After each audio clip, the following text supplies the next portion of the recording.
Namaste and good evening to all of you. Let us continue with our exploration of the words, teachings, actions of Jesus, since he is such an extraordinary spiritual personality. And how do they apply to yoga? What can we understand from the standpoint of yoga with all those? Last week, when we did the satsang, we are probably at the 25th episode of this Gospel of Luke, and we are not even halfway through it. So it's a long story. I will see. It seems that this season I'm staying with the Gospel of Luke, and there is a richness of teachings and the richness of spiritual inspiration which comes from this.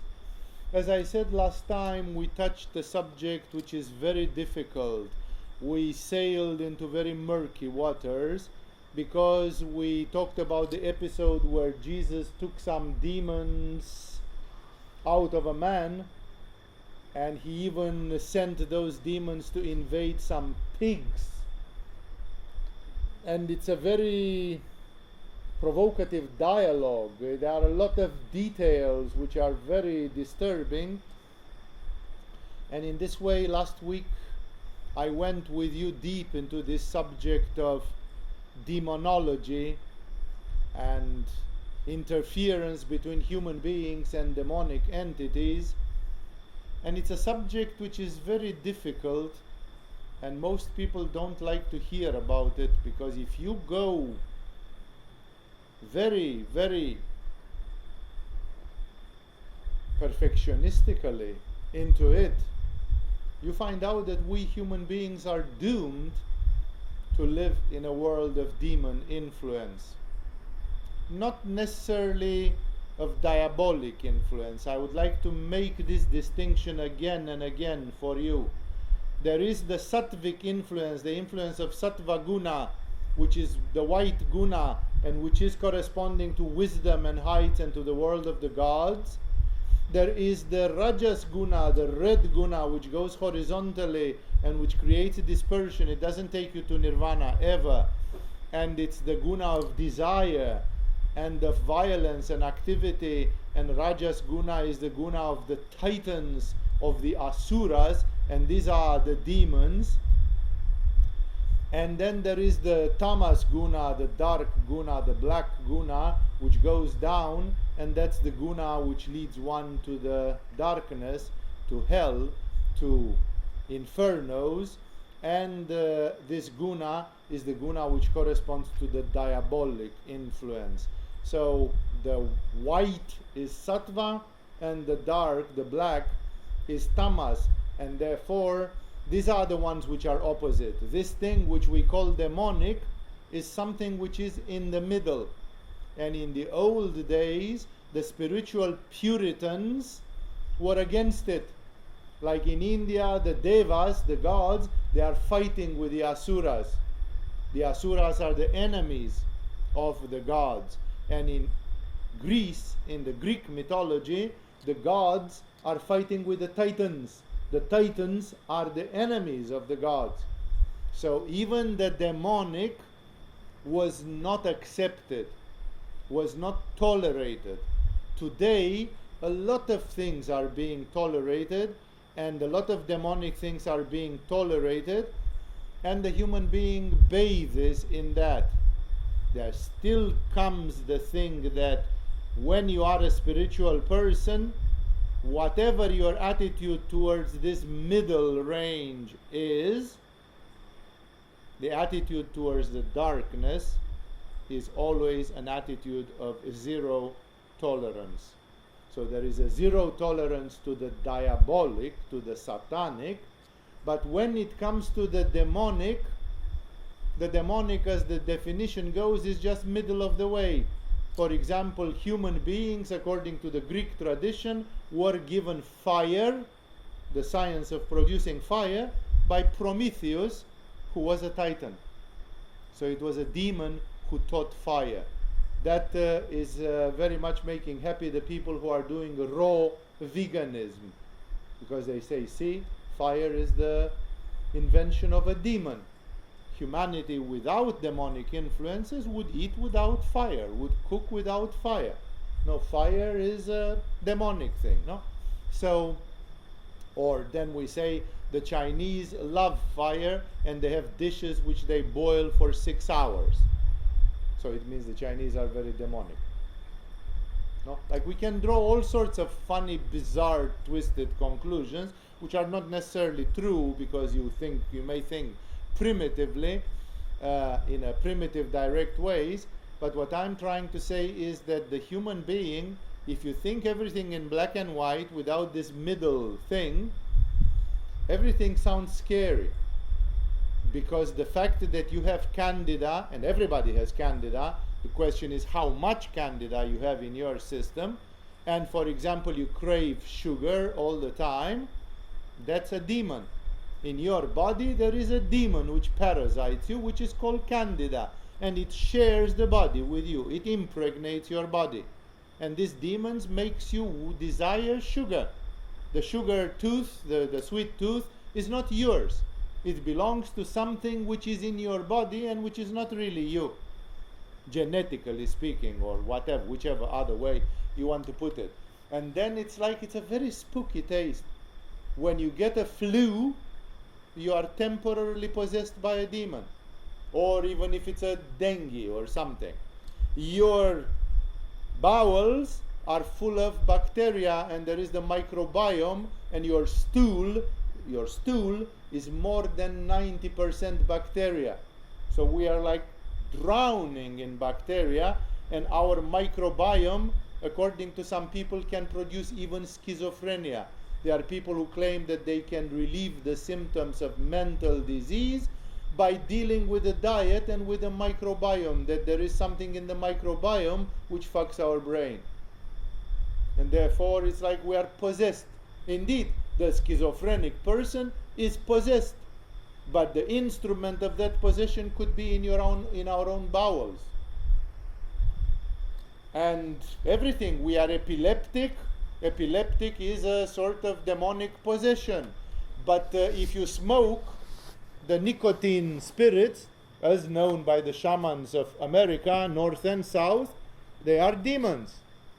And if you take ayahuasca, you are temporarily possessed by demons. But if you drink alcohol, you are also possessed by the spirits of alcohol, which are not always nice. Try to think how many odious things people do when they are drunk.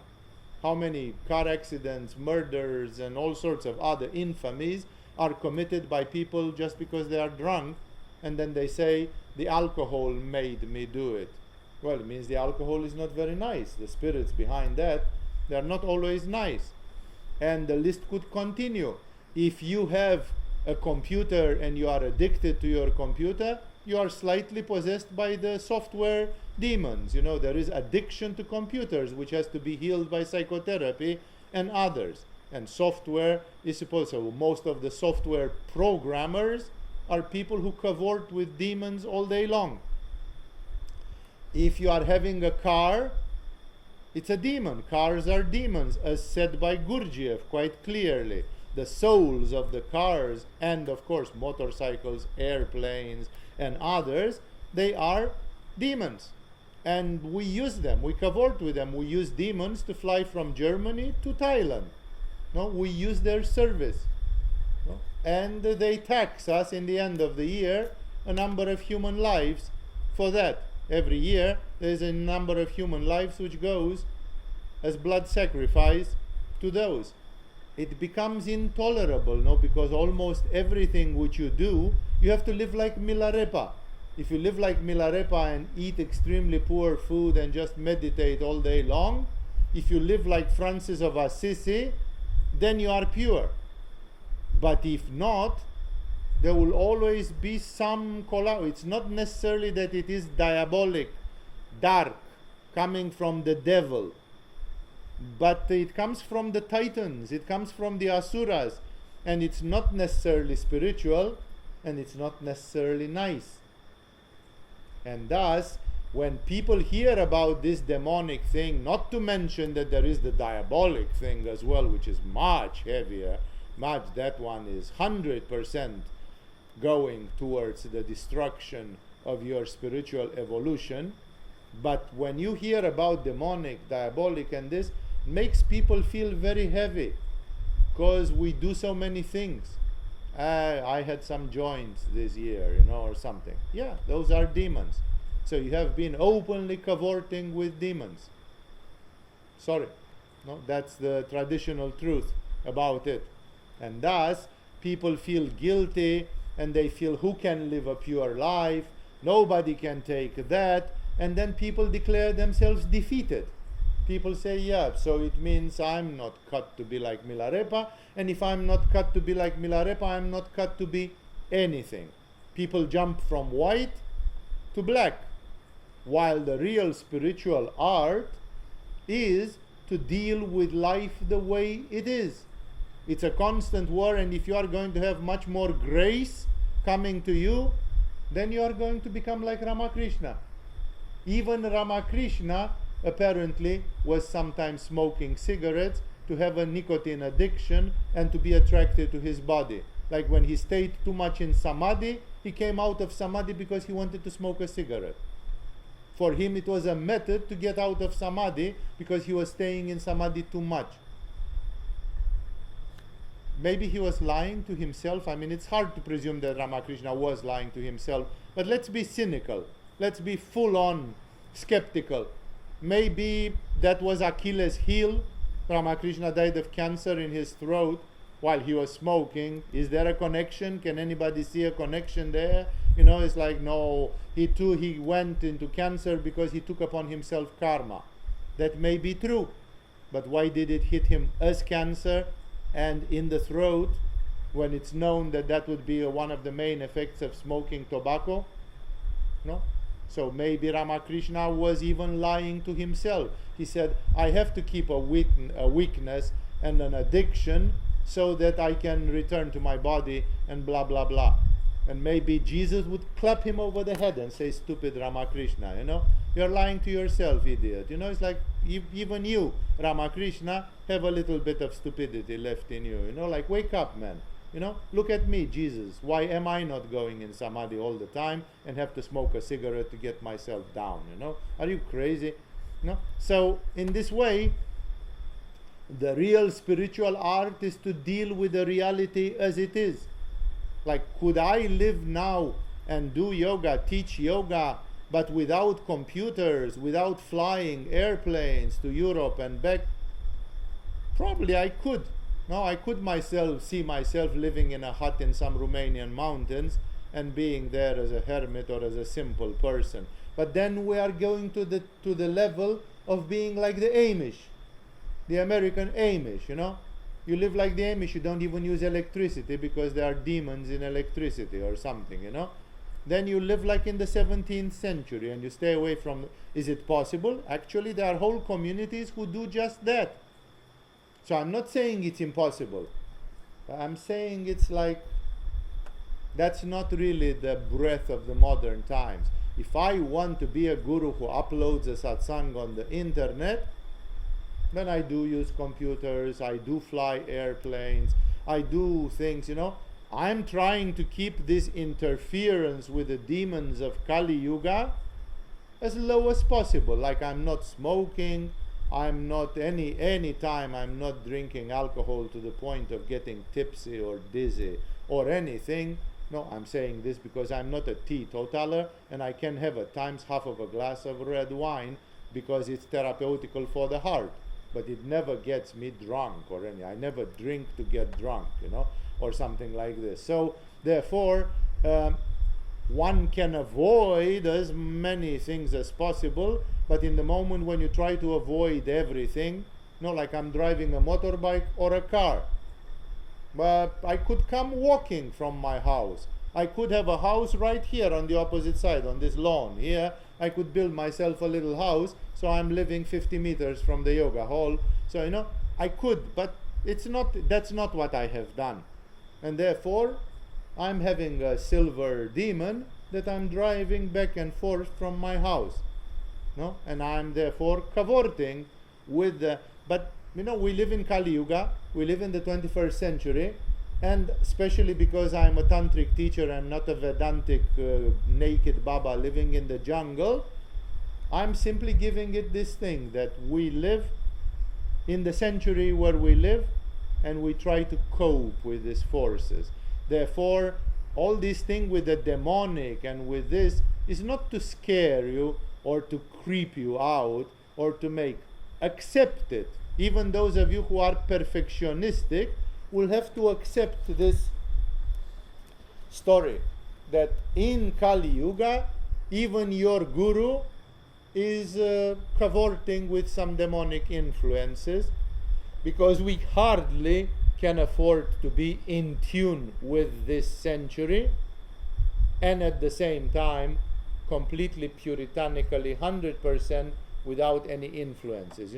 Maybe I should not use fire at all then, if fire is brought to humanity by Prometheus, who is a demon, as the Greeks called them, a titan. So I'm telling you all these stories to alleviate a little bit this story. I'm not saying that you discover, oh, I'm smoking marijuana and therefore I'm possessed by the demons. But what the heck, Swami Vivekananda Saraswati said, shrug your shoulders and live with it. I'm not saying that you should be tolerant towards all these demonic influences like they are inevitable. But I'm not saying that you should get hysterical and scared and completely.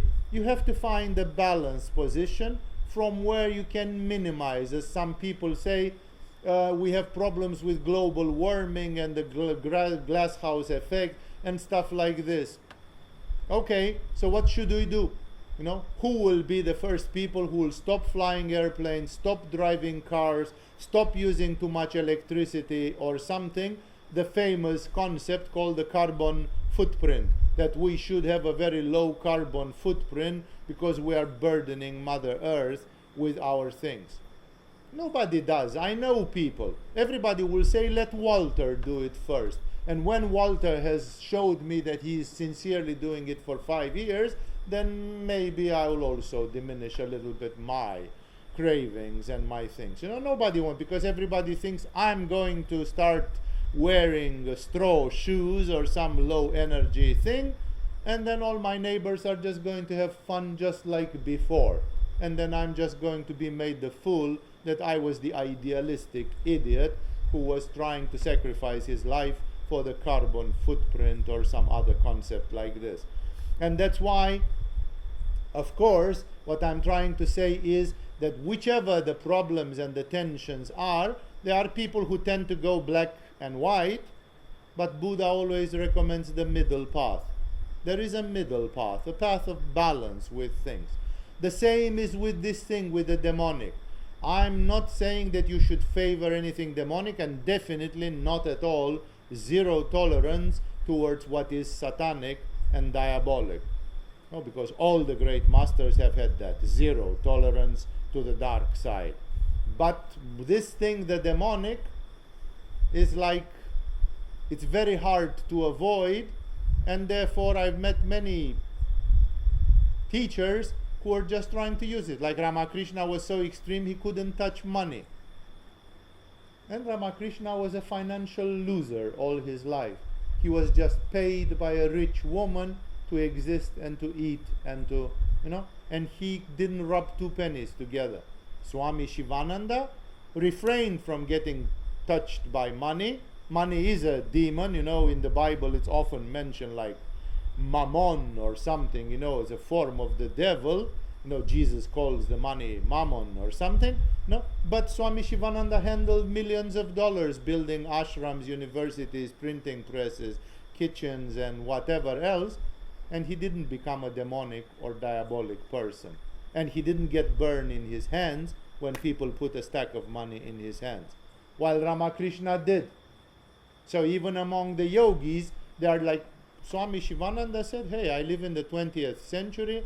That's how the 20th century works. This is how the human society works. If I want to make a yoga library and if I want to make a yoga university, this is what I have to do. And he did. He touched money every day. No? Yeah, okay, maybe he had a secretary in the later year. Maybe he had a cashier or something. But virtually speaking, he did touch money No, because he accepted to circulate a lot of money for the many projects which he encouraged and which he made. So that's why I'm telling you, it's difficult to talk about the demonic, but don't have a black and white attitude to it. Yeah? It's true. Here we are being described the demonic influence, which is practically diabolic or satanic. A man was living naked like an animal, living out in tombs like in caves. The Jewish tombs were like caves in hills and so on. And he was screaming, and he was a wild man, and the people knew him. Many times it had seen him, though he was chained hand and foot and kept under guard, he has broken his chains and then been driven by the demon into solitary places.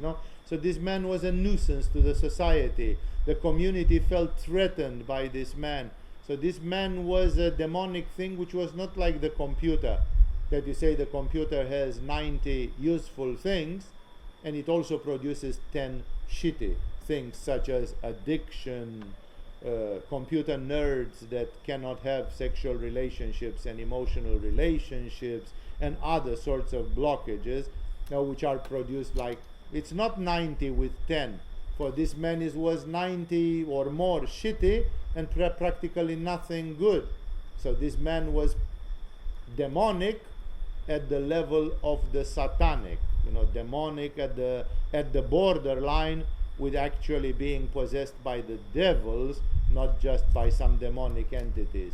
So in this case, it's heavy and it's a bit scary when you go and analyze what Jesus is trying to show us, because Jesus constantly shows something. He does it not because he does it and he says, everybody out, let me just deal with this. He does it always in the presence of people in a very exhibitionistic way, because he wants the whole world to see and learn and understand he is there with a mission. And as you know the story, now I'm coming to the end of the story, then he asks what the name of the demon, because in the old Kabbalistic and in the old Hermetic magic, a way to get hold of an entity was to know its name, and then you'll call it by the name, and it will be like you say a mantra, it would be a word of power. So some of these words, like, I don't know, you probably have heard, Beelzebub, and some of these names of demons and even of diabolic entities, they are like mantras. That's why the yogis say don't repeat these names, don't pronounce them too often, don't speak about it, because it's like an invocation. It's like you are invoking such forces. And the answer was legion, which is a classic one, because one was talking for all of them, but they basically answered to Jesus, but they did answer. They didn't try to fool around, because Jesus was there and was holding them like this, even without knowing their names, and they answered the famous name, we are legion, like it's 100 of us. This man is not possessed by 1, 2. Well, this man is possessed by a lot of demons, and that's why he is messed up really, really bad. And they begged him repeatedly not to order them to go into the abyss, because remember, these demons come from hell. They consume a lot of energy trying to grab an innocent victim. It's never an innocent victim. It's always a person who, through their karma and resonance, can be possessed, because otherwise they would come and possess you. Why aren't you possessed by some legion of demons? Because you don't have the resonance and you don't have the karma for that. But somebody who has practiced black magic in his previous life and has been very dark, when he's born again in a new body, in his astral body, it's still the resonance from the previous life. And then he gnashes his teeth and wails in the sleep, and he's dark and he's possessed, and he starts smoking and drinking and doing all the things, because he's tormented by demons which belong with him from his previous life. So there's always an explanation. And the demons begged Jesus to let them go into them, and he gave them permission. So many things in just a simple sentence like this. Like the demons would fit in a human being as well as in a pig. Don't forget that the pig is the animal which is genetically closest to the human being. When they want to replace a valve in your heart, they don't put a chimpanzee valve or a gorilla valve.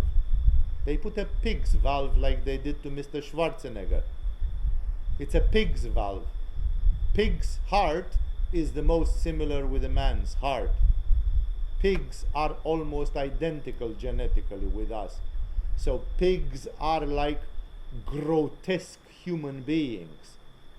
Pigs are also very intelligent, and that's why when you kill pigs to eat pork, it's like almost like you kill human beings. There is a very great closeness there, and it tells us a lot of things. Remember George Orwell's novel, The Animal Farm, where the people who were in charge were the pigs.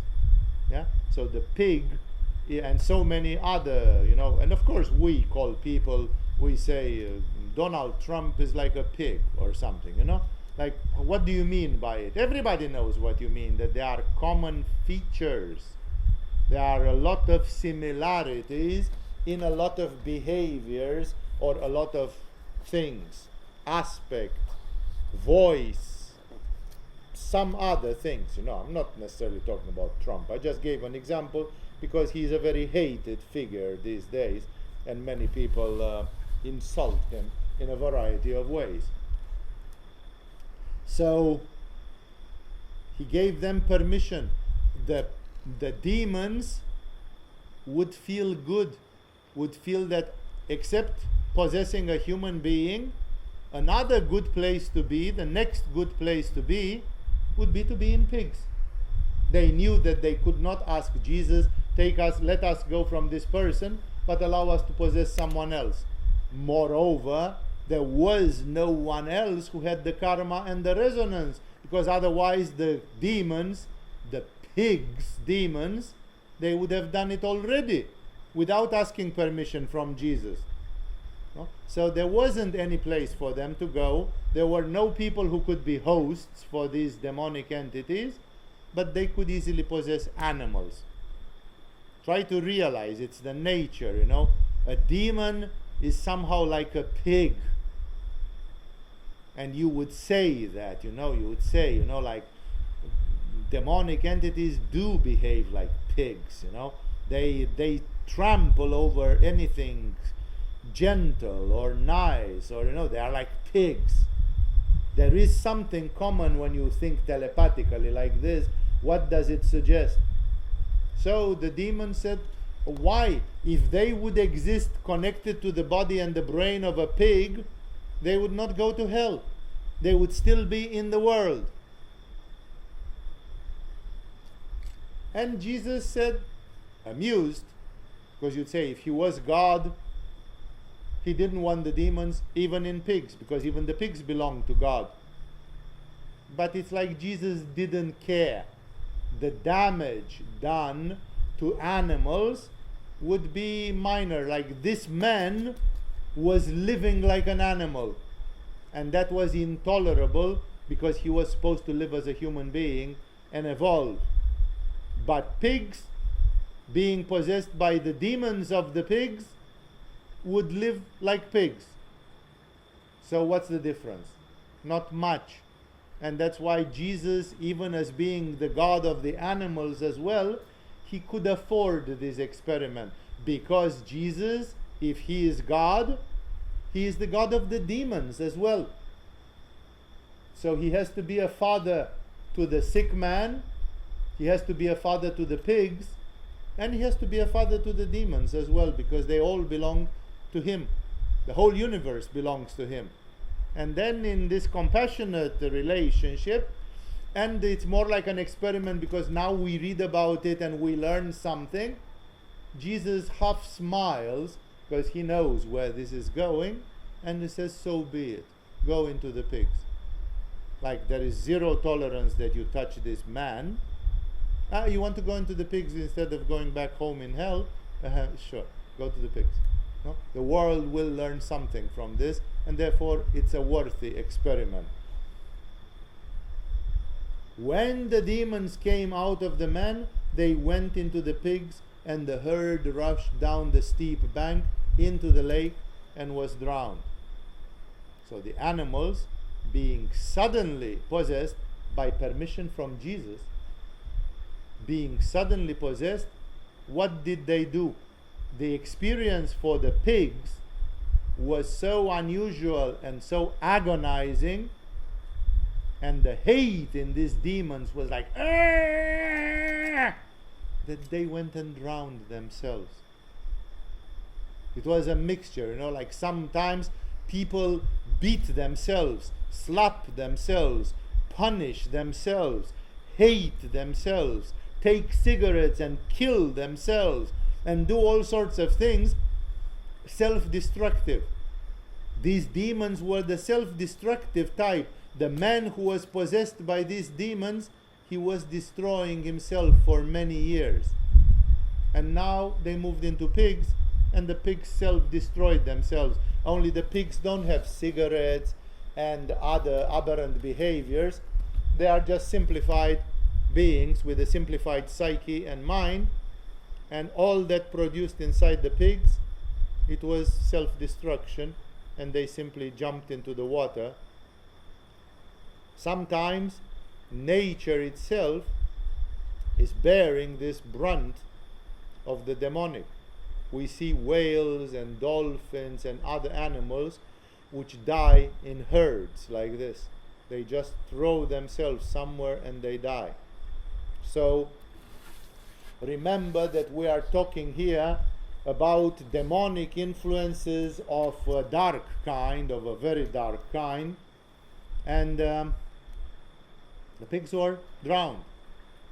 What does the state oracle, when the state oracle of the Dalai Lama gets possessed by a demon and he has to give prophecies for 1 year? That's the function of it. It's a man who is going into a shamanic trance by breathing and other methods, and he gets possessed by a demon, and that demon has his body for 1 hour, 30 minutes to 1 hour, and in exchange he has to answer questions about the future.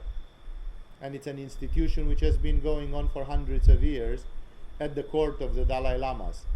I'm not sure, but I suppose he still has a state oracle now while he lives in India. There are documentaries about this state oracle which we have in the library of Agama. And what does the demon do when he is given a human body for 1 hour? He eats and he dances some horrible dances. He just wants to move like a claustrophobic person that was kept like this for 1 year, and when you give it freedom, it goes like, he just goes like an idiot.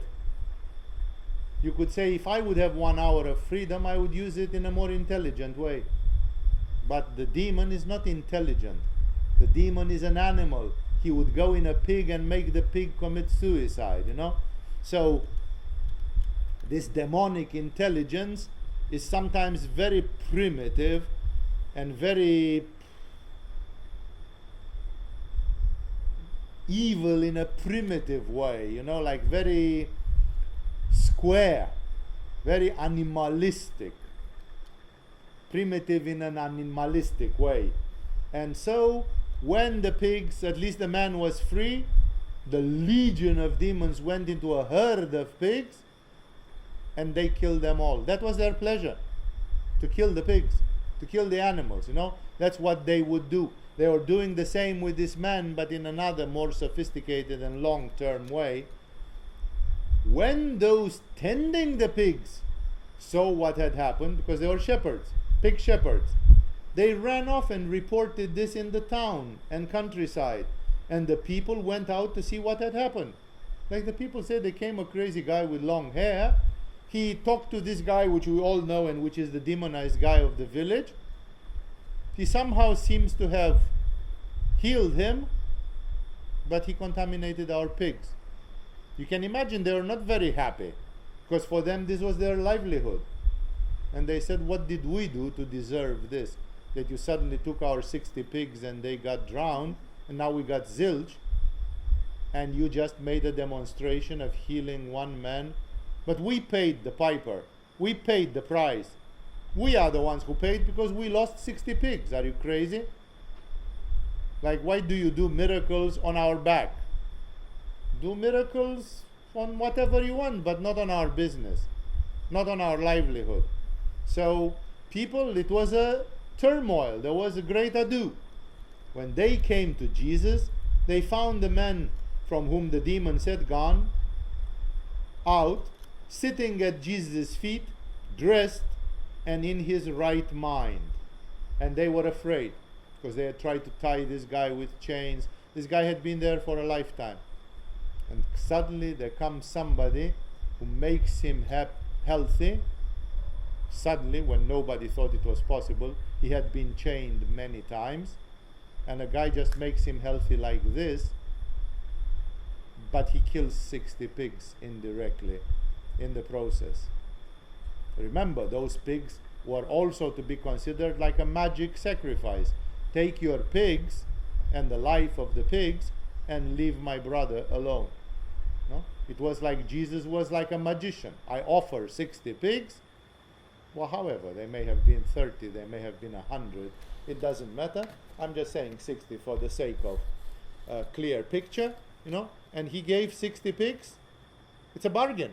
I give you the pigs, leave my brother, leave a human being alone. But the people who were with the pigs, they didn't think alike. And the village didn't, because the pig herds were herding the pigs of the people from the village. Everybody had 2-3 pigs there in that thing. And they all had lost all their pigs. So they were interested in the miracle, but this had been a very costly miracle for them as a city. Right? Probably Jesus also wanted to punish them a little bit, to show them that there is a prize, to teach them, to prod them a little bit, to provoke them, to see how will they react. Like Jesus was a bit naughty, because could Jesus have just told to the demons, no pigs, just fuck off? Of course he could. But this time he played a little bit. He was playful, because remember, he was the god of the demons as well. The demons belonged still to his universe, to his manifestation. And God is the father of everyone, even to those who live in hell. Still God is their cosmic father. And thus, Jesus did something in a godly way. He was right. And they were afraid. Like, there came a crazy guy who killed 60 pigs and healed Walter. The question is, what the fuck is this madman going to go next? What's he going to do next? Maybe he gets some other funny idea. Like, this is a man who has an atomic bomb in his pocket, And people usually, when they see this, when it comes to this, people don't say, wow, God is with us. Praise, it doesn't matter we lost some pigs. We have seen something, and God, somebody who is as strong as God, is visiting us, for God's sake. Great. No, people are not like this. Yeah? And they were afraid. Of course, they didn't know that Jesus was God, an avatar. They just thought he was some crazy prophet. Those who had seen it told the people how the demon-possessed man had been cured. They told them the story. Of course, they didn't know the inside story. They knew what was seen, and that they heard that Jesus said, okay, go to the pigs. So that part was known. Then all the people of the region of the Gerasenes asked Jesus to leave them because they were overcome with fear. Believe me, that's not a good sign, metaphysically speaking. If you are visited by Jesus and you are afraid, it's not a good sign. Because you should never be afraid of Jesus.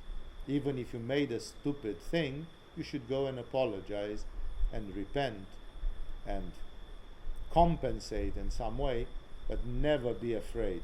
To be afraid of God, it puts you also in the category of the demons, because only the demons and the devils are afraid of God, because God is righteous and God is correct, and God is just, and God is this light. And therefore, for these people, it was a terrible test. We don't know why Jesus, in this village, he chose to push them, but he pushed them, and they failed the test. Because the miracle was, everybody could laugh and say, okay, we got our brother back, Walter is back, and we lost 60 pigs. It's like, it's not fun, but at least we've seen something which our children and grandchildren will still listen to this story in awe of what we have seen today. So we'll just rebuild our herd of swine, and we will, we're not finished because of that. No? They told Jesus, oh man, you are really weird. Please, can you go away from our village? Because they were afraid. God was too great and too radical for them, and they were afraid.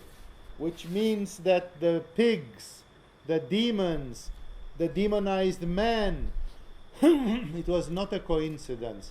The people in that area were inferior, materialistic, low frequency, and when confronted with something, boom, they just got afraid.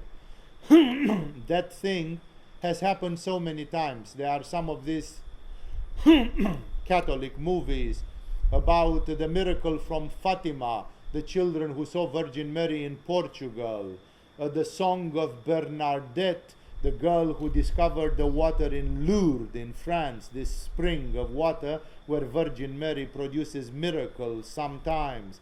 And there is another one which I don't remember now. At least 3 of these miracle movies from the last centuries in the Western world. In all of them, when you see there were movies made after this, and when you see the movie, you see that the authorities and the government, they were angry, afraid, and rabid. They tortured people, they beat people, they put people in prison. They tried all the maneuvers and all the manipulation and all the tricks in the book to stop those religious fervor phenomena. Mystery, why would you be afraid that a girl discovered a spring with healing properties in Lourdes, and you will try to close it with a fence and to tell to everybody, shoo, shoo, shoo, go away, there is no healing water? Like, what the fuck does that disturb you? Today, Lourdes is one of the most popular pilgrimage places in France, and the community of Lourdes is probably making a truckload of money on tourism and pilgrimage because that girl called Bernadette, she discovered that spring of water. But the first decision of the government and authorities was a decision of fear, rejection, and violence. This is how human beings are. It's not so. These people got visited by Jesus.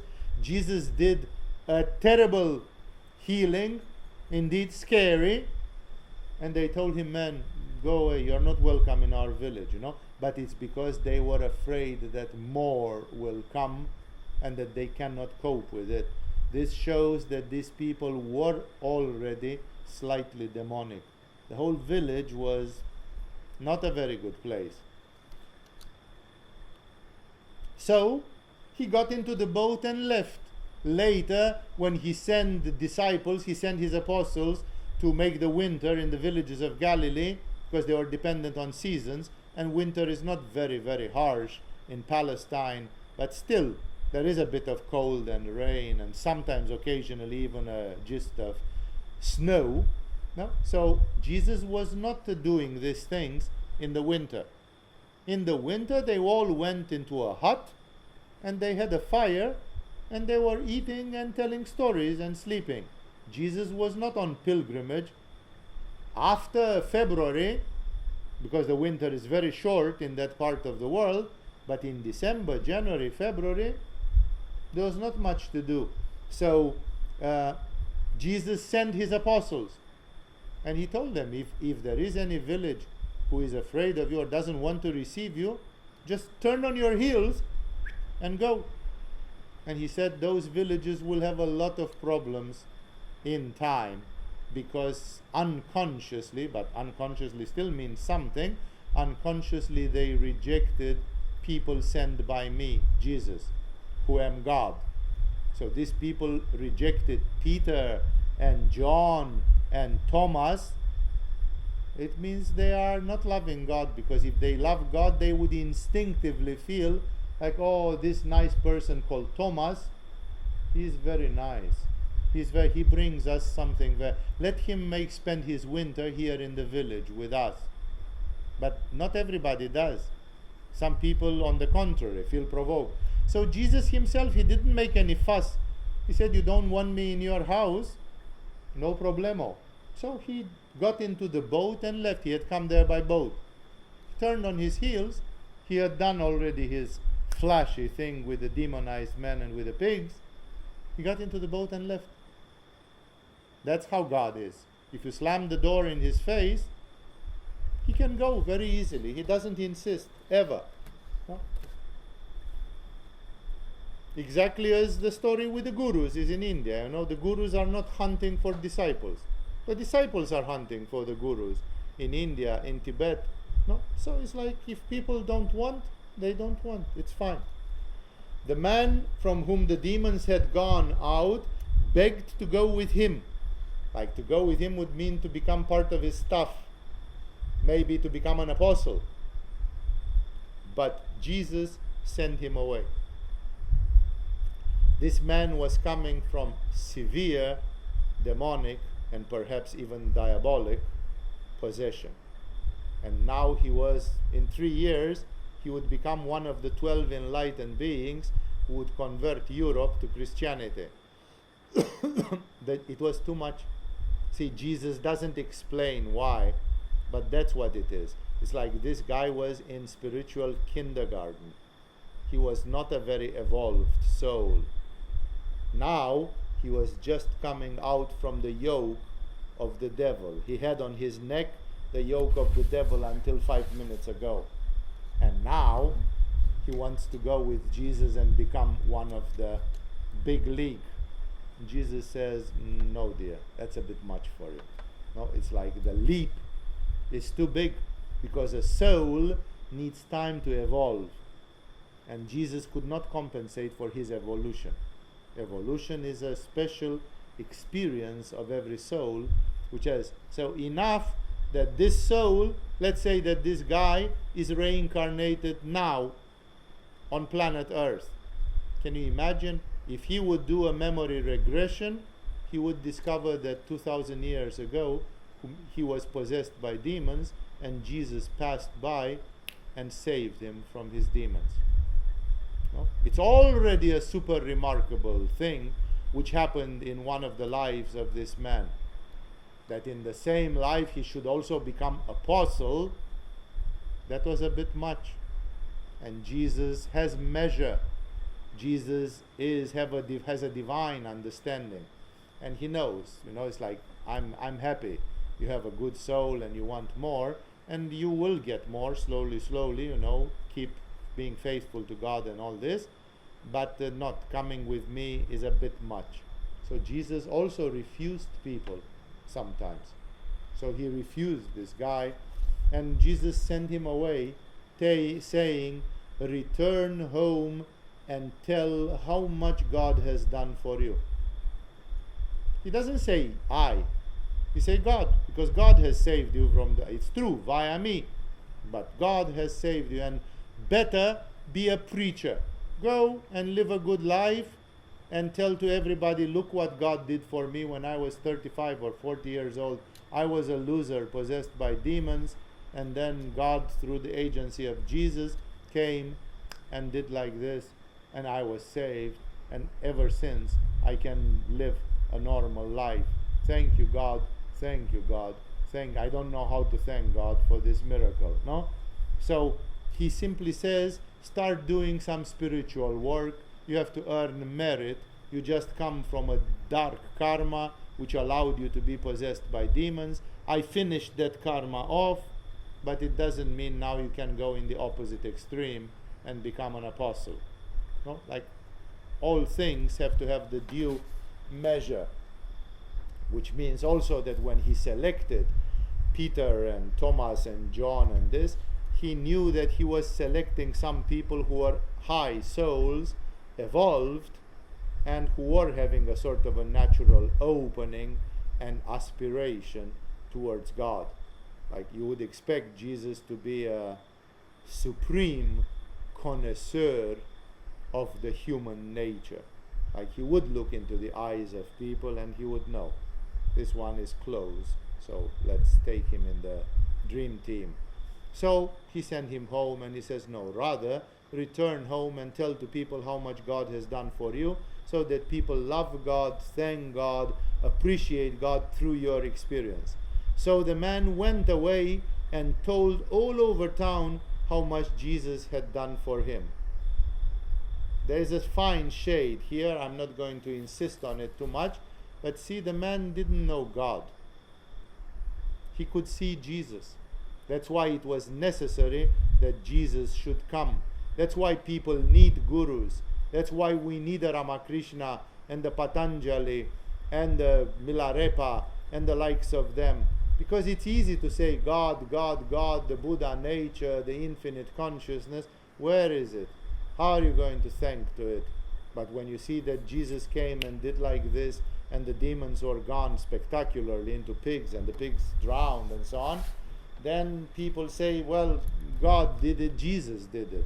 And of course he says that God did it, but as far as I can see, Jesus did it. And of course he is modest, and he says God did it through him, via him. So that is what I'm talking about. Here the person is twisting it. He says Jesus is modest and says, say how much God has done for you. And the guy went into town and said how much Jesus had done for him. Like, okay, theologically, Christian theologians say that Jesus is God. And therefore it's not wrong that in one sentence you say Jesus and in the other sentence you say God. But still for this man, it made a difference. And for the people in the village who were quite scared and they didn't get on the right foot with Jesus. They had an experience where they told Jesus, just get out of our village. You are not welcome in our village, So it's very interesting to see how people need a symbol, a face, somebody to connect it with. They need Jesus to believe in God. Because otherwise, Jesus says, thank God, but they say Jesus did it.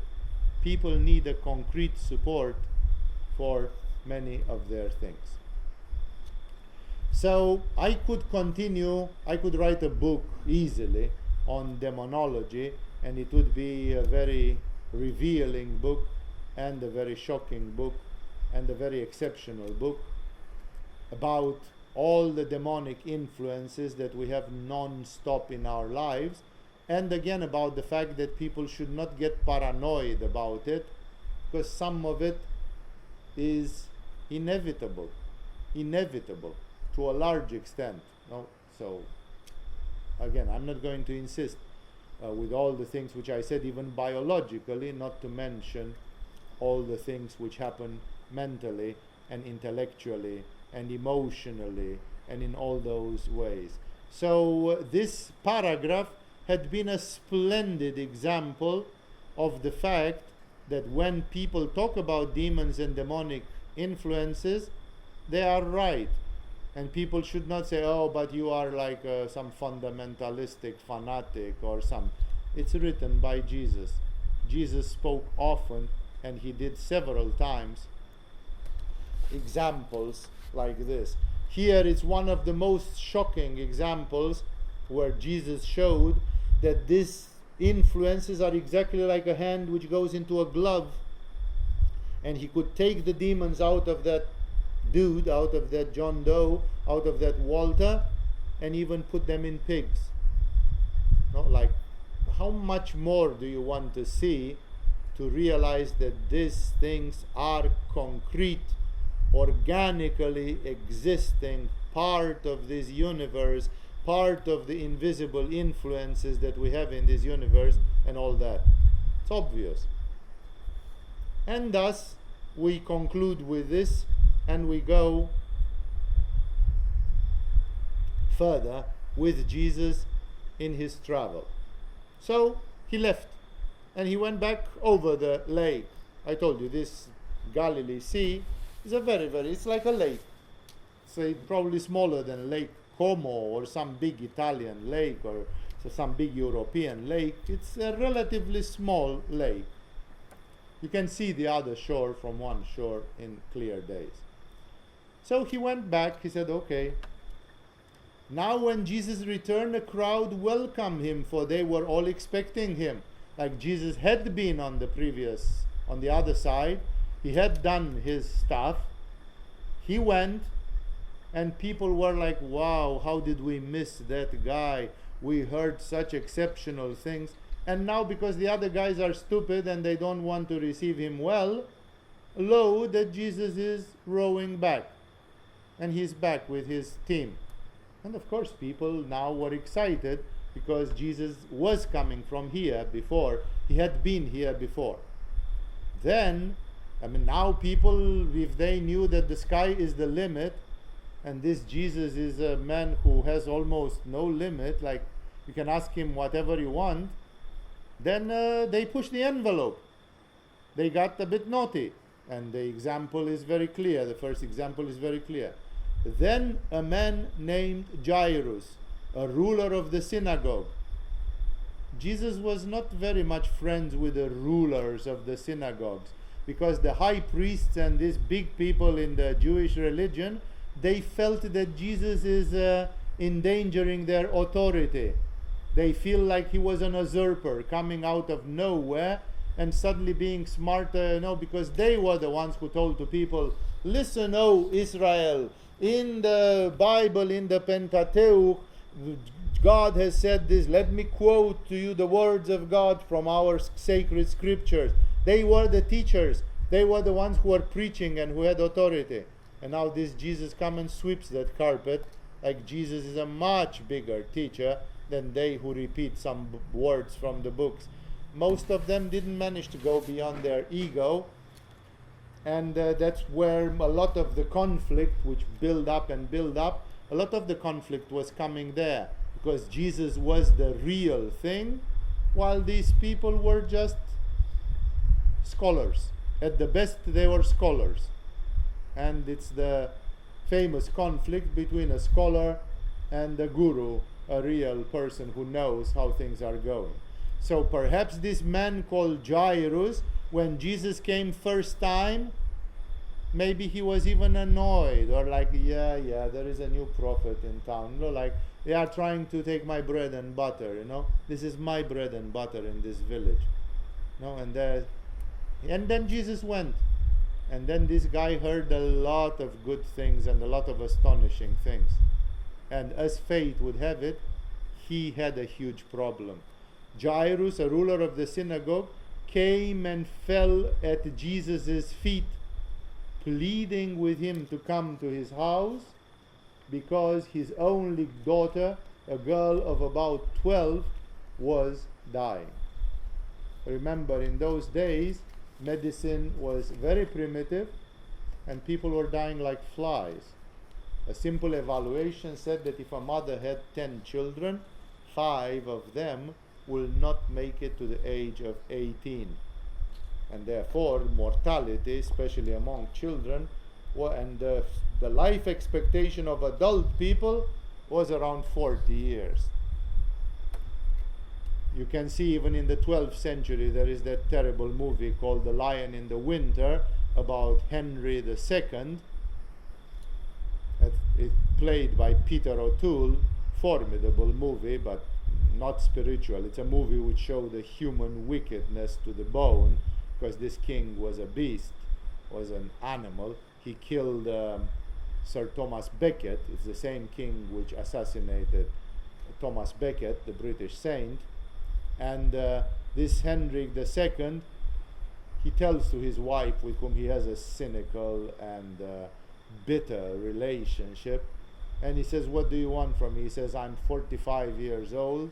I'm older than most of the people in this country. I'm much older than the Pope himself, and I've already outlived my usefulness.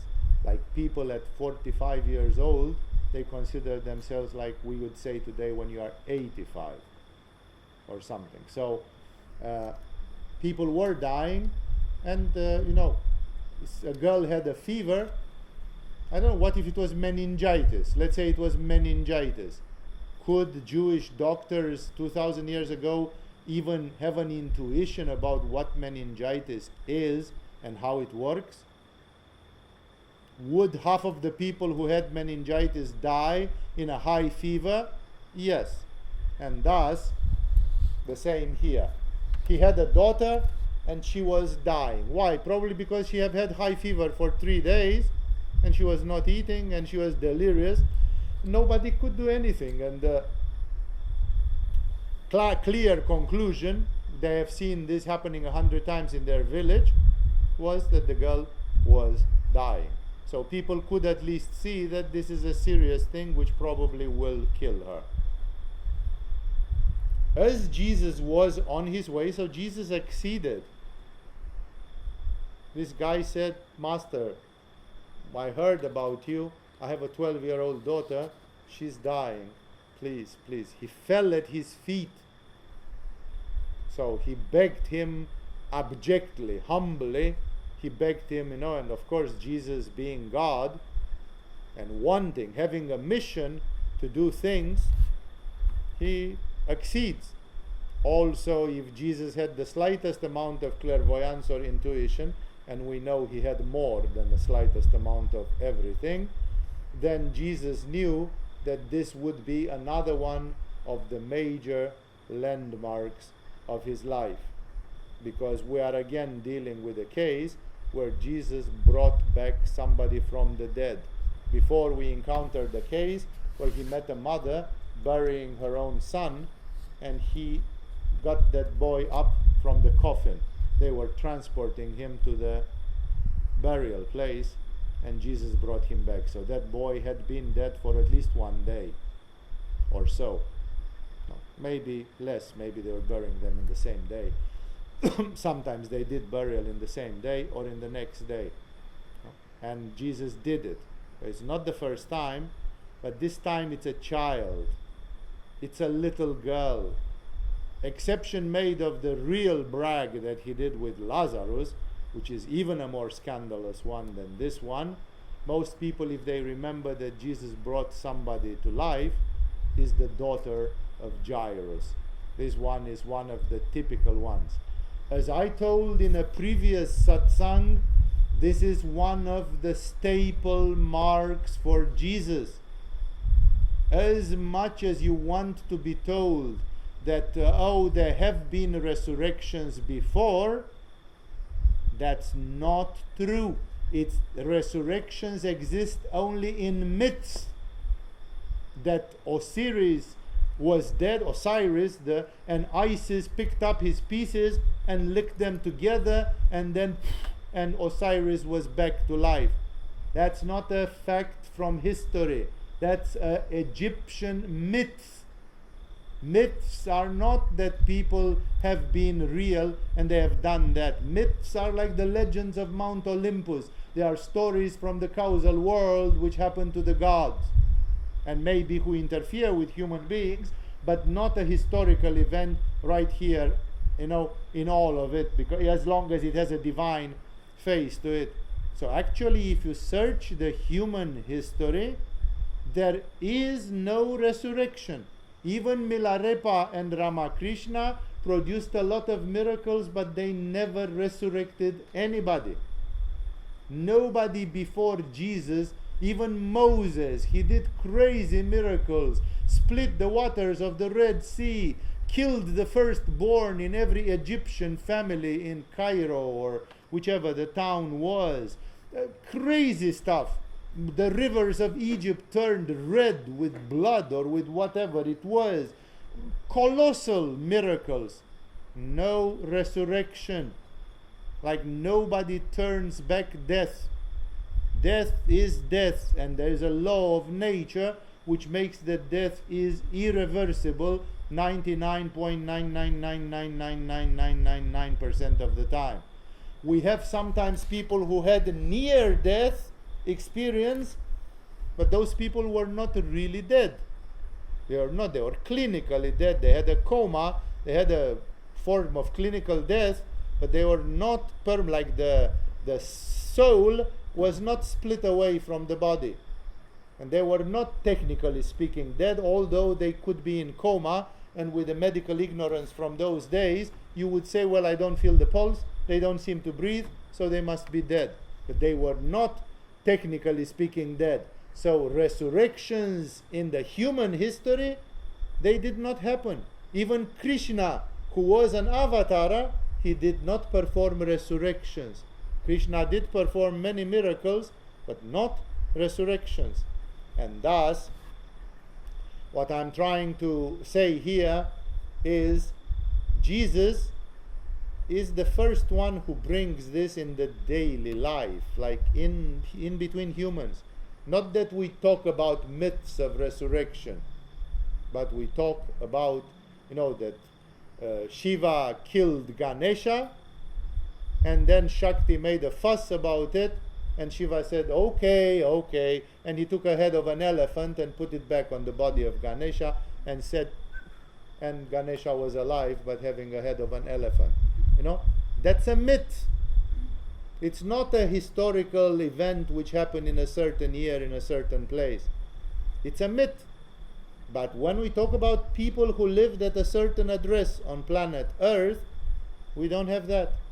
Actually, you are going to say about, I heard that Saint Anthony of Padua, Italian saint, disciple of Francis of Assisi, he raised from the dead a little girl who was drowned. Yeah, but they were disciples of Jesus. It did happen after Jesus, in the name of Jesus. It did happen a few times, but still it all hangs on Jesus. So it appears that nobody was an avatar so strong as to have permission from God to violate one of the most fundamental laws of nature. Like, my son, you can go down there on earth, and if you need it, you can even raise the dead, like show those idiots that there is no limit, like push the envelope as much as you want. Go even for the big one. Resurrection is the big one. Not only that resurrection is so much a staple mark that it happened to Jesus himself.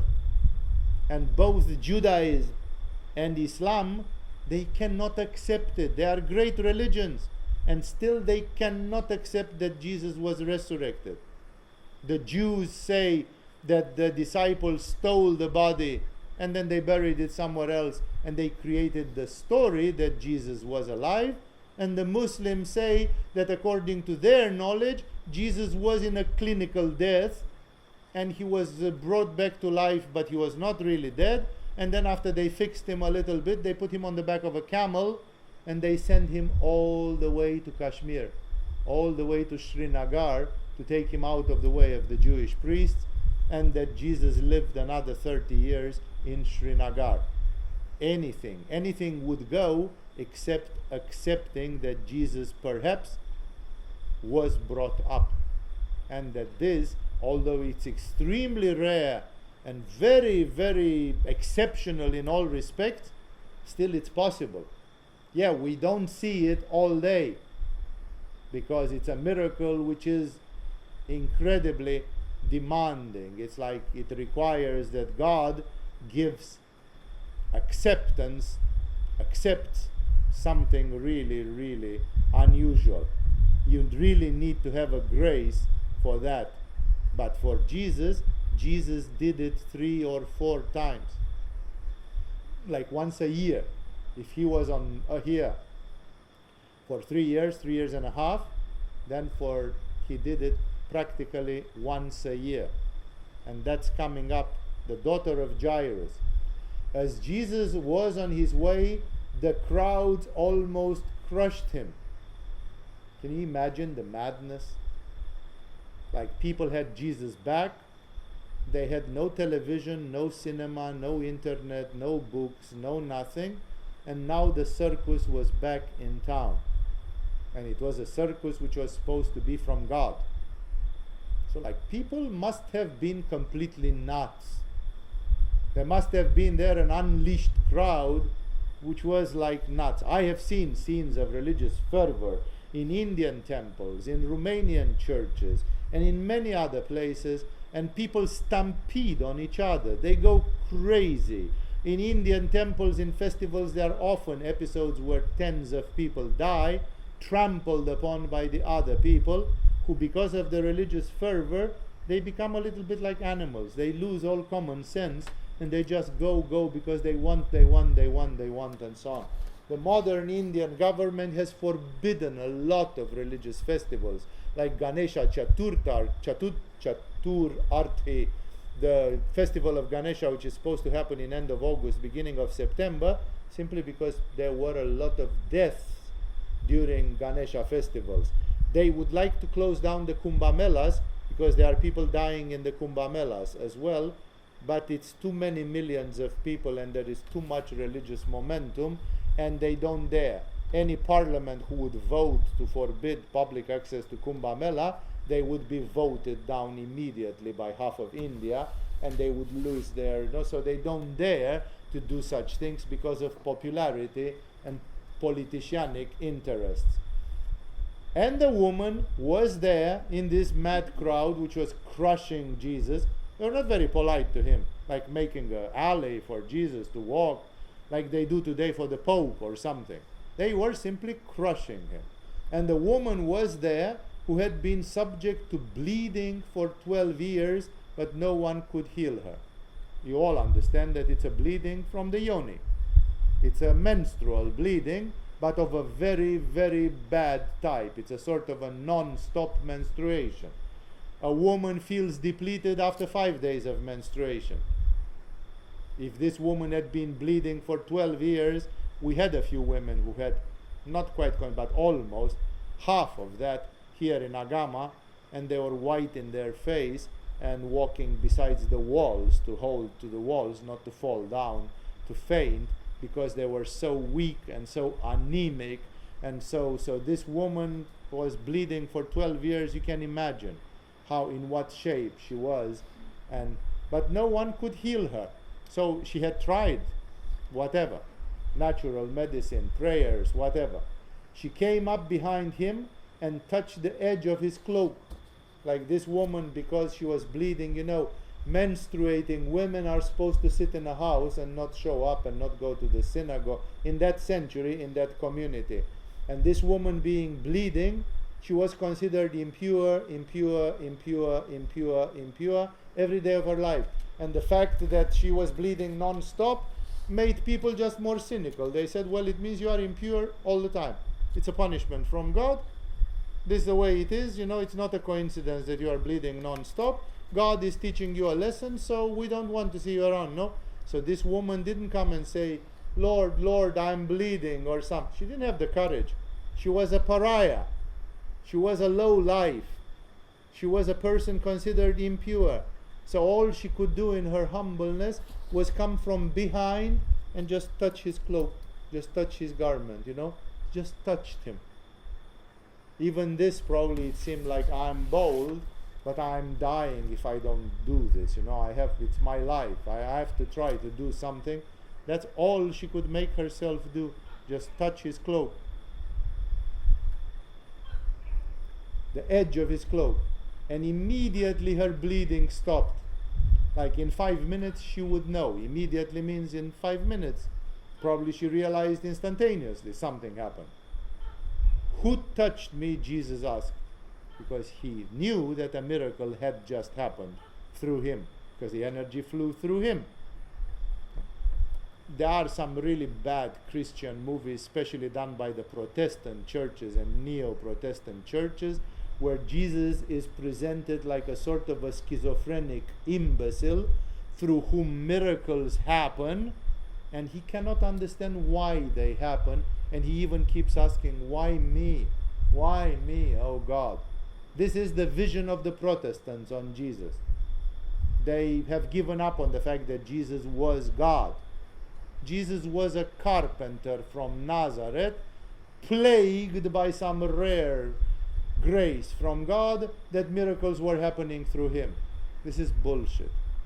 It's already the place where Christianity got to the place where it has become bullshit, Christianity. So, of course, Jesus knew. You can see from here. It's not that he says, why me? Something has happened again. Oh my God. No? He's not a victim of his miracles. He knows every step of it. And even when somebody touched him in a crowd, he says, who touched me? Like, now I know that something happened. When they all denied it, like those around said, not me, not me. Oh, but he was crushed, remember. Peter said, Master, the people are crowding and pressing against you. Like, what the heck, who touched me? Everybody touched you. Are you crazy, you know? It's like, but Jesus said, someone touched me. I know that power has gone out from me. So it was not at all unconscious or, oops, here is another miracle happen. No, he was 110% aware of everything, as you would expect from an avatar, as you would expect from somebody who is God and who says he is God and who does what Jesus does. So Jesus says, you know, it's like, no, don't, it's not, I'm not talking about accidental touching, rubbing shoulders with people. I'm talking about that somebody has touched me religiously and they received grace. And I felt it because it came through me. Then the woman, seeing that she could not go unnoticed, she would have liked to go unnoticed, not because she was ashamed, feeling guilty, dirty, impure, came trembling and fell at his feet. Imagine what a revolution it was. That woman was sick, considered impure. She like had a curse upon herself, and suddenly a great prophet comes back and says, you've touched me, somebody has touched me, you know, like, and she knows that the miracle has happened. So she simply cannot hide it. There's no way she could hide it, being in that state of consciousness, being in the middle of that event. Although she tried to. She trembling and fell at his feet. In the presence of all the people, she told why she had touched him and how she had been instantly healed. So you see, Jesus works like a mirror. Like she didn't speak with him. She didn't get his approval. She said, I know you are the Son of God, and even by a touch, I am an impure woman. I would not dare to eat 1 second from your time. Just let me touch you, and please, please heal me. And it was done like this. So Jesus acts even when he is not acting. For example, people say, but Swamiji, many people might be thinking about you, like I've taught yoga to tens of thousands of people in my life. Many people might be thinking of you, and some of them who still believe in you, or who did believe in you 3 years ago or something, if they are at a crossroads, if they have some difficulty or problem, sometimes they pray to you, they think about you, they say, may Vivekananda, may Swamiji help me, you know, and so on. Do you feel it? And I told to people, not always consciously. Like some of it happens subconsciously, which doesn't mean I'm not aware of it, but it happens at a level where it goes like on automatic pilot. Because I make a consecration, I say, may all those who ask for this help be given this help, and I don't need to stop, because if 10,000 people every day, or if 1,000 people, or if 100 people every day, they ping and pong with me like this, I would be like a ping pong ball. I would say, now Jack from the United States, now William from France, now this guy, you know, like, what am I doing? I would be like going crazy. So the mechanism through which this happens is a mechanism which very few of you will understand, because it involves the subconscious mind. But you can feel your subconscious mind, and definitely Jesus was feeling his subconscious mind, and he was aware, but still a lot of things won't go automatically. I remember a beautiful story which produced a lot of emotion and aspiration in me at that time, and I hope it will produce a lot of aspiration to you. I, together with a friend of mine and with a girl who was our colleague in the yoga school, in the yoga class, I was in my first year of Hatha Yoga with my first teacher of Hatha Yoga. I've had a spiritual teacher before that time, but now I was with this teacher in Hatha Yoga. And sometimes he was frighteningly developed from a spiritual standpoint. He was like, whoa. Now, he knew a lot of things and he could do a lot of things. And then this girl, knowing that he was also a bit into Tantra, sexual Tantra, she was flirting with him. But she didn't have sex with him or anything, and she was not, she was just flirting. It was a curious thing for her, for this man. And this man had a sense of humor, and he was kind of flirting back with her, but lightly, very, very lightly, and so on. And then one night, we do some spiritual evening like this, not a satsang, but something, a meeting, a Q&A or something. And then we go back home 10 o'clock, 10:30 o'clock in Bucharest in the communist times. It was generally a safe town. We didn't have places like you go in the Bronx or some other places where there will be street violence, or there was no disorder, civic disorder in a communist state, because the police had an iron grip. But still, a woman alone walking home at 11:30 in the night in a city which at 10 o'clock went to bed and everything closed down at 10 o'clock, including restaurants and bars and so on. It was like you'd go through a ghost town, and if you'd meet with some people, you always could be afraid or something. And this girl comes the next day or 2 days later or something, and she tells to this guy, last night when I went at home, there were some guys on the street, and they seemed to be a gang of rowdies or something like this, and I got afraid. I thought that maybe they will abuse me in some way or something. And coming impressed from your lecture and so on, she said, I just prayed to you. I just asked you in my mind. I visualized you, and I said, please help me. And she said it was a miracle completely. It's like those guys didn't even see me. Well, if you are cynical, you can say they never had any thought about her. She was just paranoid, and she made, so actually there was no help. There is a chance, there's a 50% chance that this girl was just having a rich imagination, and it was, but it's a typical story, and that's why I'm telling it to you. So she said, I addressed you. And he closes his eyes and says, yes, I did help you at that time. There was some tension there. There was some possibility of something amiss happening there. And then she says, but how did you know that exactly at that hour and exactly at that minute I needed you? Because I'm not a telepathic transmitter. If I'm trying to transmit to you a telepathic message, I don't have this ability. So how on earth did you know just because I asked you in my mind? And I will always remember his reaction. He smiled in a very compassionate way. That girl was a very Svadistanistic girl. Later, she'd been in yoga for decades, and she progressed very little. She was not a Milarepa, she was not a hard practitioner. She was wishy-washy, and all her life she stayed weak. And so I understand now, looking back, I see his compassion.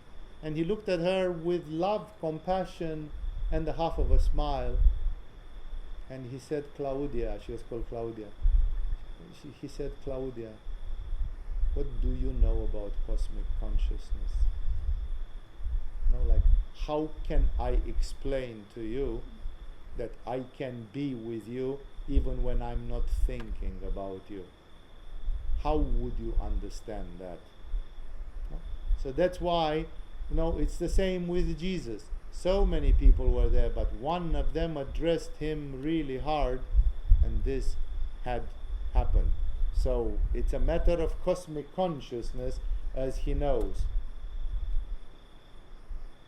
So she, with faith, just said, may I be healed? Please heal me, even if you don't know it. Just touch the garment, touch his cloak. she had a lot of faith, right? Because you must have a lot of faith to assume that even such a little thing might come into healing you. And of course, she touched the right person. You can go to Vatican and try to touch the Pope.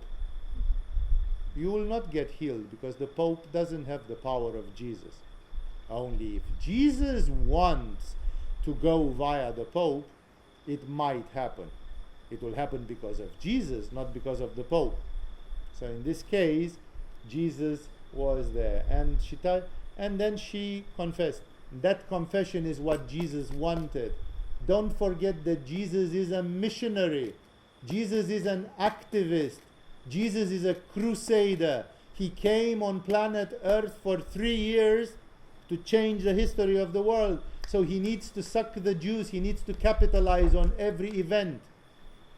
You don't know how many people got healed of cancer and other severe diseases here in Agama.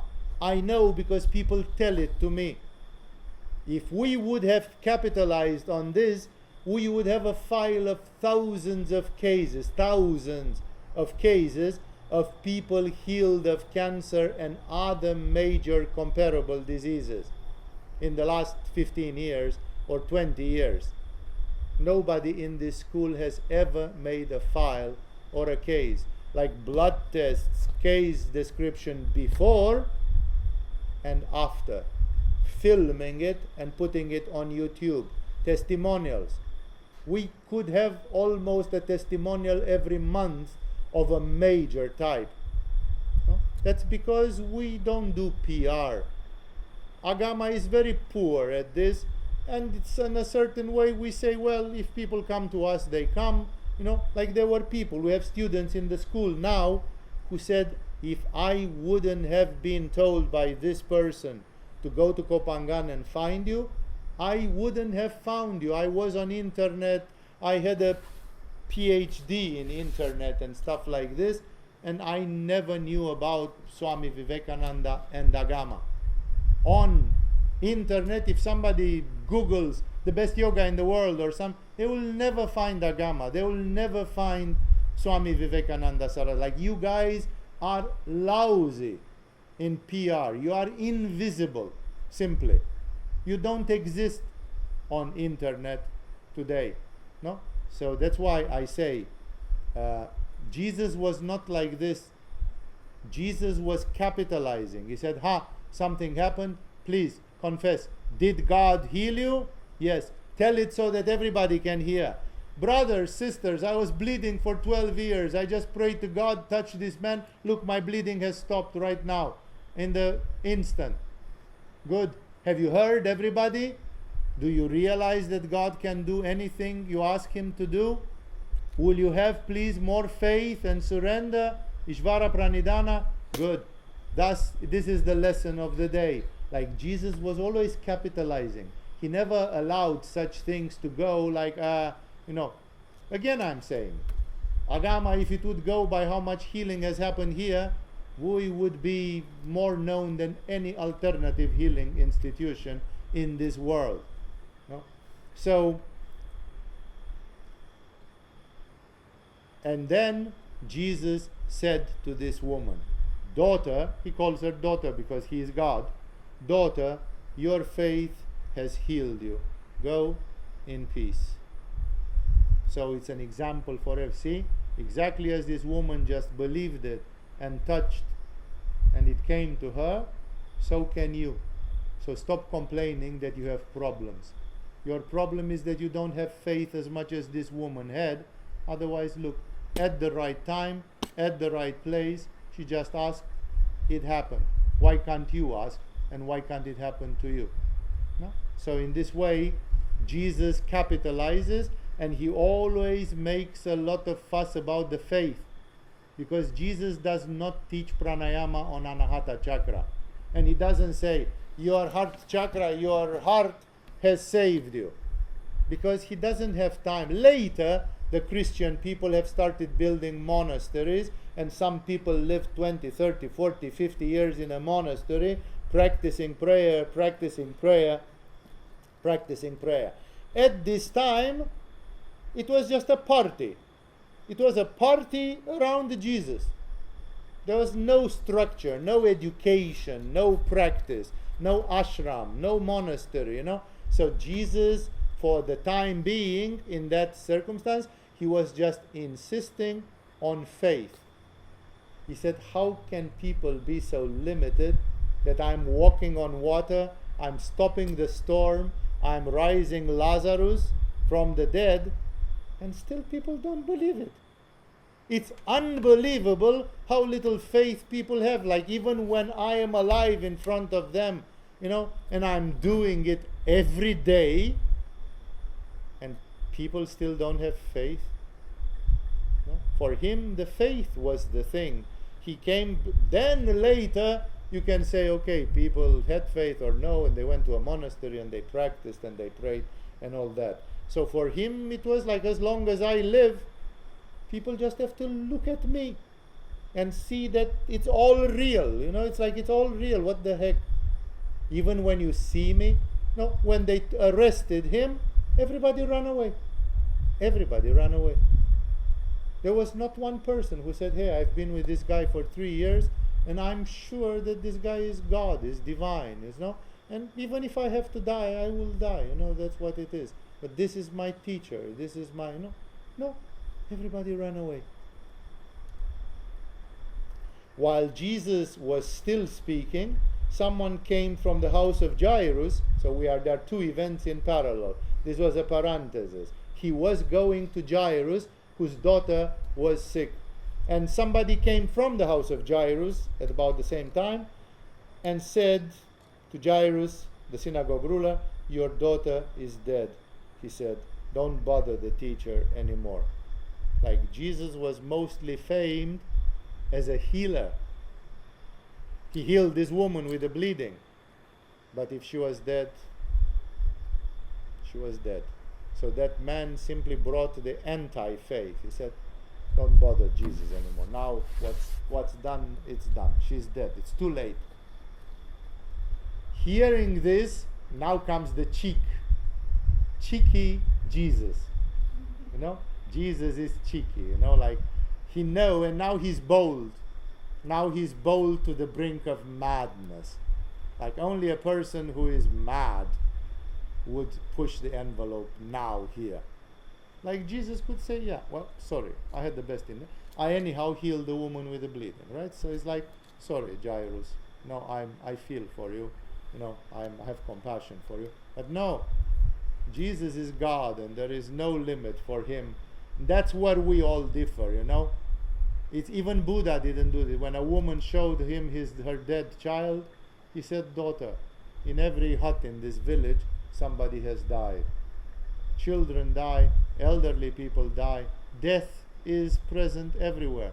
Why are you trying to stop your child from dying when death is just part of life? There is no Buddha, with all due respect towards Buddha, he bullshitted her. Buddha never resurrected anybody.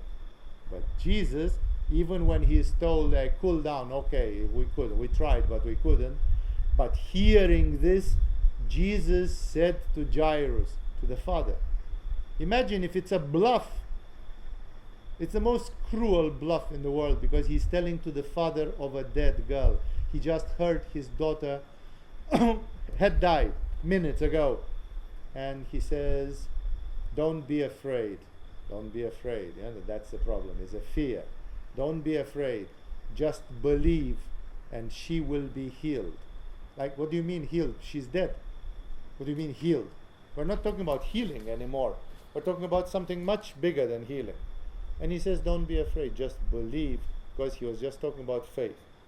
When he arrived at the house of Jairus, he did not let anyone go in with him except Peter, John, and James, and the child's father and mother. So there are 5 people who witnessed this. Not too many. He didn't say, come everybody and see what I do. Even there is a limit. Jesus has a reason. He did it in front of 5 people, not in front of 500 people. there is something in this to meditate profoundly on. Why Jesus, if he can do it, why not just do it? Like splash it. No. The other people have never seen it. So they could say maybe she was not really dead. Maybe she was just, they thought she was dead and she was in a coma. And this guy just rubbed her with vinegar a little bit and brought her back. Or anything goes. Jesus did it in front of those 5. 3 of his disciples, not all of them, and the father and the mother, because for them it meant the heaven and earth.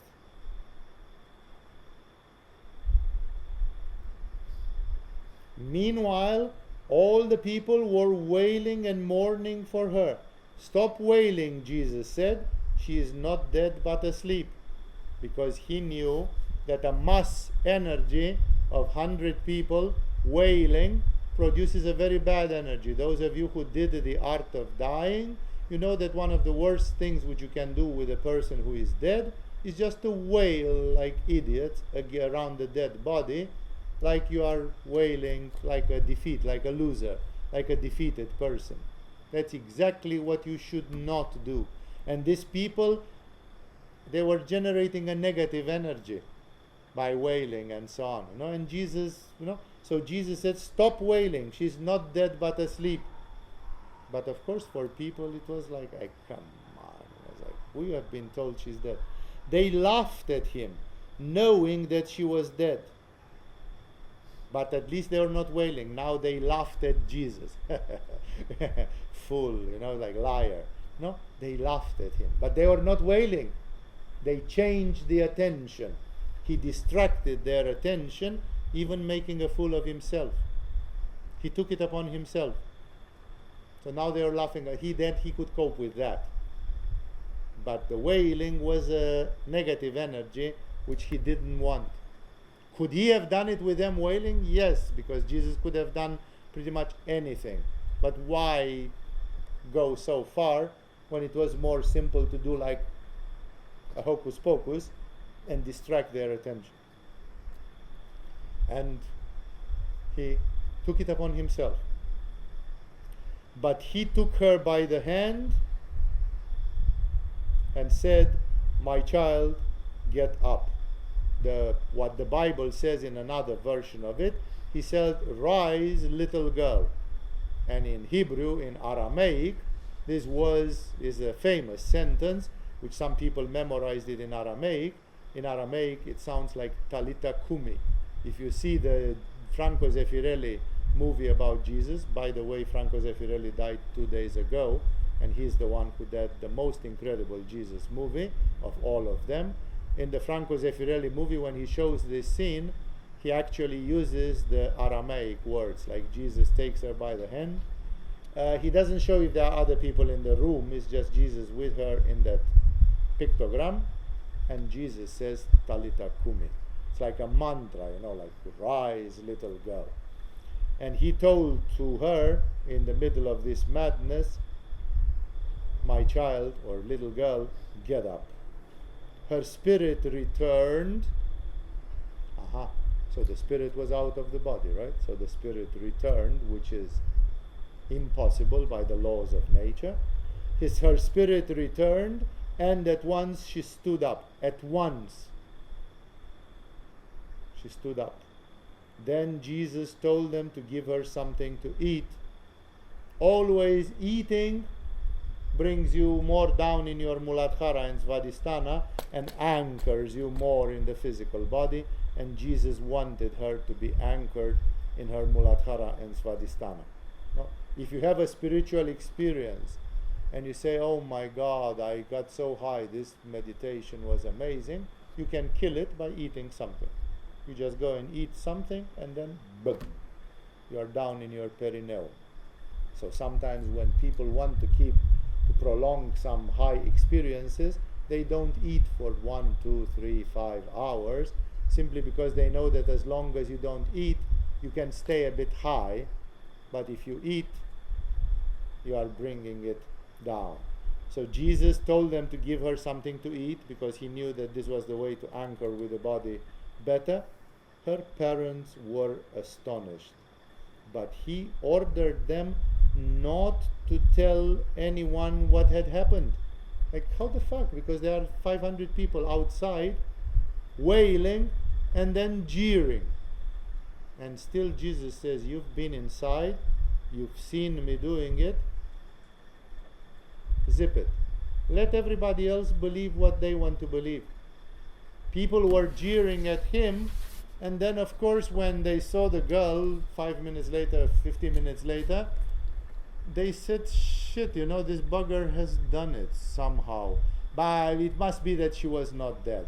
They thought she was dead, and she probably had high fever, and she was in a sort of a coma, and this guy gave her a good friction with vinegar. We heard he's a great masseur, and he just brought her back.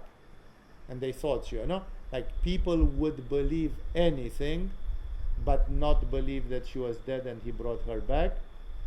And when they were jeering at him, like, what an idiot, he says she's just asleep. Then they would be ready to say, you know what, maybe he was right. Maybe she was just asleep. Like people would prefer to believe anything except to believe that he brought her from the death, because that is forcing their faith too much. That makes them accept and go to a place which is too much. So that's why, but you see, Jesus encourages this ambiguity. Like Jesus knows that from those 500 people or whatever was out there, some of them will be confused. Most of them will be confused. Because the parents could go out and say, citizens, we've seen it with our own eyes. Our daughter was cold there. This guy took her by the hand and said, Talita Kumi, and she just came back. But they didn't. He told them, but don't say it. And he just raised their daughter. Of course they obeyed. And the other 3 guys were his own disciples. And he told them, don't say what you've seen. And they said maybe he had some special herbs. Maybe she was poisoned and he had the antidote. Maybe she was having just a high fever and she was comatose and he rubbed her with vinegar. Like people would be ready to believe anything. I was in the Church of the Tomb of Jesus in 1997, I think. No, in 1995, when I saw the Holy Light. You remember we did a Holy Light meditation, those of you who are here. And there was a Romanian guy who had been in the same place with me, and I talked with him accidentally as we were walking out. He was ready to swear to me that it was all counterfeited, and that he saw somebody bringing a light from the other altar and sneaking it into the patriarch. And like there are 10,000 people who are watching it like this. This Romanian guy, that's what he wanted to see. That's what he could see. That the light was not coming, and quickly they sent somebody and they brought a little bit of light so that the patriarch could light his candles and pretend the light had come. I didn't tell him anything, but I was wondering, have this guy and I been in the same church? Like, how is it possible that he has seen this? Like, he's like hypnotized, he saw what his limited karma wanted him to see. He didn't see what actually happened. So that's the story here. That's where this goes, that even in this radical case, Jesus brought back a little child, and he did it, and today we read about it, but at the same time only 5 people saw it, and he told them, don't tell to others. Of course, eventually it became world famous. There are movies made about it, but he didn't want it directly like this. It was too much karma, too much forcing the humanity to accept something which normally they cannot. So he preferred to do it in this twilight zone. So some people will believe and be nourished, and some people will say, maybe she was asleep or something. That is enough for tonight. Thank you all for joining. We'll continue. Whenever you have questions, remember, bring them in the Q&As. And with this, we have finished for tonight.